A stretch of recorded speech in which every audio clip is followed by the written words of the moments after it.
Thousands of years ago, a group of sorcerers from the Dark Empire of Acheron created a mask using the skulls of dead kings. Then they sacrificed their daughters to the dark gods in order to give the mask dark power. Afterward they went out to enslave the civilized world, killing any person that dared to get on their path. Only the barbarian tribes were left to rise up against them, and during a very violent and bloody battle, the leader of the Cimmerians Charon defeated the sorcerers and destroyed the mask. Then each tribe kept a mask shard so nobody could use it, but a prophecy said someone would try to put all the pieces together again. Eventually Acheron fell as well. Some years later, the Cimmerians are at war with a rival clan. In the middle of the battle, Charon's pregnant wife is fatally injured, but when Charon finds her, she asks him to open her stomach so she can give birth to the baby, who she names Conan before she dies. Because he was born on a battlefield, Conan's birth is considered to be a powerful omen. Years pass, and Conan becomes a very fierce teenager, but he also can be quite scattered. In the morning that all the tribe's teens take the test to see if they can become warriors, Conan arrives late, but Charon lets him join anyway. All the boys run into the forest to get an egg and push each other to make the competition lose, breaking other eggs and not caring if anyone falls and gets hurt. Suddenly, a group of strangers appears among the trees and begins going after the boys.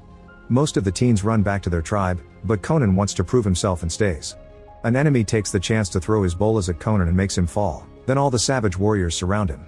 Another guy grabs Conan by the hair and tries to take him away, but Conan immediately defends himself and with a few hits, he knocks the man down. He doesn't stop there, he then steals a weapon from the enemy and continues to fight without mercy, violently killing each guy until he's alone in the forest with a bunch of bodies. Moments later, Conan returns to the tribe carrying the heads of his enemies in his hands and the egg from the trial in his mouth. Since Conan's a warrior now, Charon takes him to his foundry and teaches him how to make a sword. The first try breaks, then Charon reveals the forging secrets of the family so Conan can make an actually good sword and start training. Conan is very temperamental and lets his anger get in the way of his learning, making it easy for his dad to defeat him with tricks. Charon also tells Conan he's not ready to have such a sword yet. Sometime later, Conan is alone in the forest and sees a bunch of armored warriors with the symbol of a two-headed serpent ride by. These men make it to the tribe and start a brutal fight against the barbarians, with both sides killing warriors all over the place. The strangers also have very talented archers that kill en masse and warriors that destroy the buildings using rocks on fire. Conan comes from the forest to join the fight and Charon is distracted by trying to reach him, giving the enemy the chance to knock him down. Conan sneaks around and discovers his dad has been taken to the foundry to meet the enemy leader Zim, who demands Charon's mask piece as he reveals he has all the other shards already. When Charon refuses, he is restrained and hurt to try to make him talk. Furious, Conan jumps in and attacks a warrior named Lucius, managing to cut off the man's nose. Charon uses the chance to attack too, but there are too many warriors and soon father and son are overpowered. Afterward, Charon is chained to a cauldron of molten metal hanging above him, and Zim keeps poking it to burn Charon while Conan is forced to watch. Zim also brings his daughter Marique, who uses her magic powers to find the mask shard hidden in a box under a floorboard. Now he has what he wants. Zim sets fire to the foundry and hits Charon's legs before poking at the cauldron again, causing Conan to run and grab the chains to stop the cauldron from killing his dad. Marique steals Charon's sword and Zim adds the last shard to the mask to finally complete it, promising his daughter that he'll use it to bring his mother back. In the foundry, Charon tells Conan to leave him because he can't save him, but since Conan refuses, Charon ends things for himself so Conan can escape. With his hands hurt from the chains, Conan leaves the building and grieves for his affiliated tribe before taking a sword from the pile of bodies as he swears revenge. 20 years later, Conan is now a mercenary. He works with a pirate named Artis, and together they raid a slave camp. They start by rolling a bunch of rocks down the mountain to heavily damage the camp, then they jump in to fight hand to hand and kill every slave owner they can find. Conan is a very talented warrior and nobody can land a single hit on him. Afterward they take the survivors to the city of Messendia for a celebration full of music, women, and alcohol. Suddenly, a bunch of men with the snake symbol arrives at the party, and Conan notices they're led by Captain Lucius. They seem to be looking for something, and Conan realizes they're after a pickpocket named Allah Shan. Conan grabs Allah Shan and attacks a guard before handing himself in on purpose because he wants to learn more about his enemy. Soon Conan and Allah Shan are taken to a dirty prison where criminals are put to work. Conan is left in chains, and when a guard makes fun of him, he jumps in and starts another fight, hurting the guards until they reveal where Lucius is hiding. Then Conan uses the guard's head to gain access to the captain's quarters, where he begins fighting even more guards, killing them to the delight of the prisoners that are watching. Next, Conan grabs Lucius and begins hurting him until he accepts to talk. Apparently Zim has become a powerful shadow lord and nowadays he's looking for the pureblood descendant of the sorcerers of Acheron, since he needs their blood to unlock the mask's true power. Once Lucius tells him where to find Zim, Conan makes him swallow his key before taking him outside as he announces to the prisoners they're free now, they just need to get the key from Lucius' stomach. Soon a huge crowd of furious men descends on Lucius to kill him. Conan makes his way out and Allah Shan tells him where to find him if he ever needs him to return the favor. When Conan reunites with Artis, he asks him to let him work on his revenge alone. Meanwhile at a monastery, the elder priest Fasher tells Tamara he's had a vision of a warrior that will come to take her to her birthplace. Suddenly an army of snake cult soldiers arrives led by Zim and an older Marik, who attack the monastery in search of the pureblood. As a huge vehicle destroys the town's walls, panic takes over the town and people try to escape, but Zim's men are merciless and kill anyone on their path. Tamara wants to help defend the town and throws some hits of her own, but Fasher finds her and asks her to leave in a carriage that uses the snake symbol as a cover. In the forest nearby, Conan sees the carriage and believes it to be the enemy because of the snake. He rides after them and once he's close enough, he jumps on the roof and breaks it to find Tamara. She tries to stab him with her knife while the archers begin shooting arrows at him, but Conan dodges them all before jumping back onto the horse to have a sword fight with a snake soldier named Ramo that has caught up to them. There are also soldiers attacking the carriage, so Tamara leaves her seat, and after dangerously hanging on the edge for a few seconds, she kicks off the driver and takes over the carriage. When a soldier tries to come closer, she disconnects the carriage, causing it to come off and crash on the road to delay the soldiers. Conan comes closer too and cuts a horse's reins to catch a soldier and drag him through the ground until he's dead. Tamara jumps on a horse to ride away faster and Ramo immediately goes after her, attacking her horse to make her fall. At that moment Conan jumps off his own horse and grabs some chains from a nearby structure, using them to knock out the soldier that had been following him. More soldiers soon arrive and Conan fights them all at the same time, killing them one by one without mercy. Then Conan reveals his identity to Ramo, who gets scared and rides away.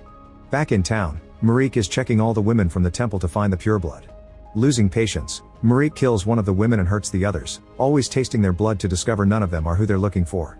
Then the guards bring Fasher, who says no pureblood is left, however Zim doesn't believe him. Then Zim shares the story of how he and Marik had to watch his wife be lashed and set aflame by Fasher's order. However Fasher defends this incident, explaining that Zim's wife had been a crazy fanatic that wanted power to conquer the land. Hearing this makes Zim snap and he proceeds to bash Fasher's head on the temple floor. At that moment a guard informs Zim that Ramo is still going after a woman, and Zim reaches the conclusion she must be the pureblood. Back in the forest, Conan chases after Ramo until he's close enough to kill him and make him fall off the horse, knocking him out. Afterward Conan guesses that Tamara is the one Zim is looking for, and Tamara thinks Conan is the guy from Fasher's vision, so she demands to be taken to her homeland. When night falls, Conan keeps Tamara tied up just in case she wants to escape since he wants to use her to attract Zim. When Tamara asks too many questions, Conan shuts her up by putting some cloth in her mouth. The next morning, Ramo wakes up and tells Conan that Tamara is the last pureblood from Acheron. He offers Conan a big reward for her, but instead Conan ties Ramo to his horse and makes him guide him to Zim. After lots of traveling, they finally reach Zim's camp, where they find a bunch of abandoned catapults. Conan ties Ramo to one of them and covers his mouth with the same cloth before catapulting him, causing Ramo to die when he crashes right into Zim's giant vehicle. Marik checks on the body and finds the piece of cloth with a message from Conan asking Zim to meet. Using her magic on the cloth, Marik confirms Tamara is with him. Moments later, Zim and Conan meet at an abandoned outpost. Tamara is tied to a post but it's only for show since she has her knife in her hands. Zim tries to buy Tamara, but Conan demands a fight. Suddenly Marik also shows up and uses her magic to make soldiers out of sand that immediately begin attacking Conan. It's very hard for him to fight them because they keep on dodging his blows by fusing with the sand on the ground, and soon Conan is knocked down. Then the Sandmen begin throwing their weapons at Conan, who immediately begins running away. One of the Sandmen also approaches Tamara, who quickly frees herself with the knife and hits the Sandman before running as well. Conan climbs the building as high as possible and when the Sandmen come after him, Conan acts fast and pushes them to the ground, where they're smashed back into grains of sand. There's a Sandman going after Tamara that makes her fall through various wooden platforms, but before he can reach her, Conan destroys him just in time. There's one last Sandman left, but now Conan manages to recover his sword and destroys it in seconds. Afterward Zim comes to fight Conan directly in a sword duel. At first they seem to be nearly evenly matched, but after Conan reveals his identity, Marik uses the chance to poison Conan with a poison-laced boomerang dagger. Now that Conan is feeling weak, it's easy for Zim to overpower him and throw him on the ground over and over. When there's an opening, Tamara drags Conan away and throws a torch at some spilled oil to cause an explosion that stops Zim from following them. Then Tamara and Conan stand on the outer wall and wait for Artis to show up on his ship, so the duo jumps into the water to be rescued. Later in the evening, everyone is sleeping on the ship when suddenly the snake cult attacks. Conan, Artis, and the crew immediately spring into action and fight the soldiers, killing every man that dares to look for Tamara. Conan in particular lets his inner rage take over, reminding his enemies of what they did to his tribe before killing them. As more and more soldiers are thrown overboard, Tamara tries her best to defend herself, killing a few men as well.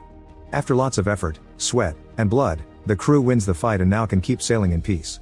Eventually the ship makes it to Zim's kingdom, and Conan announces he's leaving alone. However, after he's gone, Artus reveals Conan forgot the map, so Tamara takes it to him. Conan and Tamara are having a hard time saying goodbye and they end up kissing.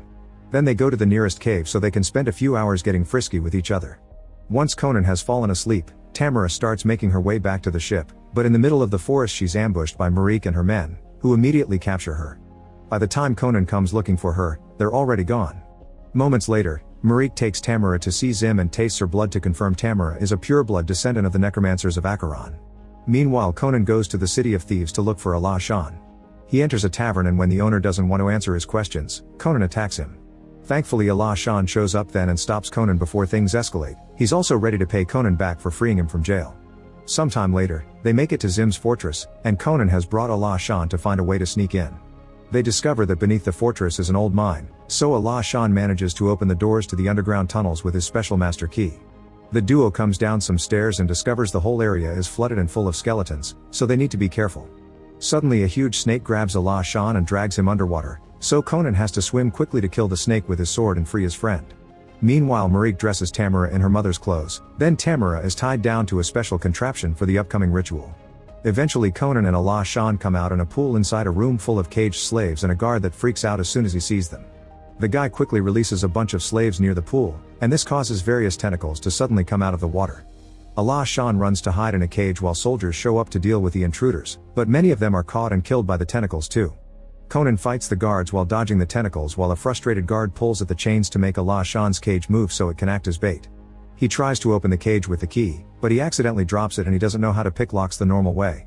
Conan goes to fight the guard to gain control of the chains, and as they exchange a bunch of hits, Conan wraps the chain around the guard's body before hitting him with a mace to send him into the water. The monster immediately attacks the guard and eats his legs, so when Conan pulls him again with the chains, the guard makes for a bleeding decoration.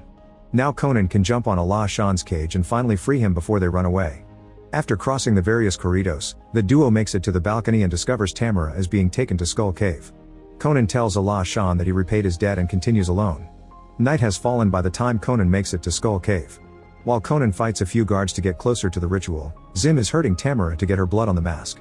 Now that horns on the side are moving magically and after Zim puts it on, he tries to revive his dead wife. At that moment Conan shows up and attacks Zim before he can finish the spell. Suddenly the whole cave starts to shake and crumble down. The rest of the cult members run away, but the contraption with Tamara falls into the abyss. Fortunately the sticks on the sides make it get stuck on the walls, and Conan jumps after her to save her. However Zim comes as well and begins another sword duel with Conan while standing on the contraption. The men exchange a few blows and when the entire cave shakes again, the contraption slips and is left hanging on its side, so Conan has to grab on Tamara's chains not to fall. Zim does the same thing and begins spinning the contraption, but this gives Conan the chance to reach Tamara and finally free her. While Tamara runs away, Conan and Zim keep on fighting until they fall. The contraption quickly follows them and crashes on their spot, but both men jump out of the way just in time.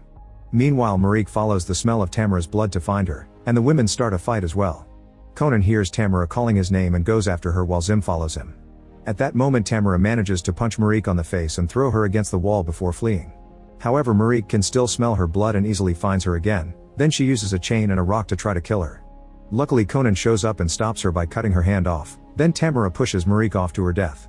Afterward Conan and Tamara try to escape, but a column crumbles and causes them to split. Conan keeps moving and bumps into Zim, who admits he's using Charon's blade. Hearing this, a furious Conan uses his bare hands to retrieve the sword that belongs to him, and since Zim has two other swords anyway, they restart their fight by dual wielding. A fierce duel ensues but this time, Conan easily overpowers Zim, to the point where he drops a sword and decides to keep fighting only with his father's blade.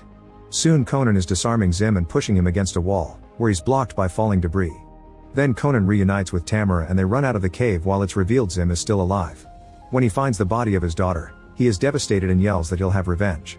Conan and Tamara are running through a bridge, but suddenly a wooden board breaks and Tamara falls through the hole. Luckily Conan grabs her chains just in time and saves her, however Zim shows up and finishes the spell to summon his dead wife. The spirit of the old witch begins possessing Tamara's body, and she begs Conan to let her go. When Conan refuses, Zim makes fun of him for being stuck in the same situation again, but Conan uses his sword to cut the bridge and makes Zim fall to his death. This immediately interrupts the spell and Tamara goes back to normal. Afterward, Conan finishes pulling Tamara up and they escape from the cave safely. With the snake cult destroyed, Conan returns Tamara to her birthplace, telling her that they'll meet again someday before leaving. Sometime later, Conan returns to his old village to show his father's grave that he's finally worthy of the sword. Make sure to subscribe and turn on notifications so you can watch more videos like this. Thanks for watching.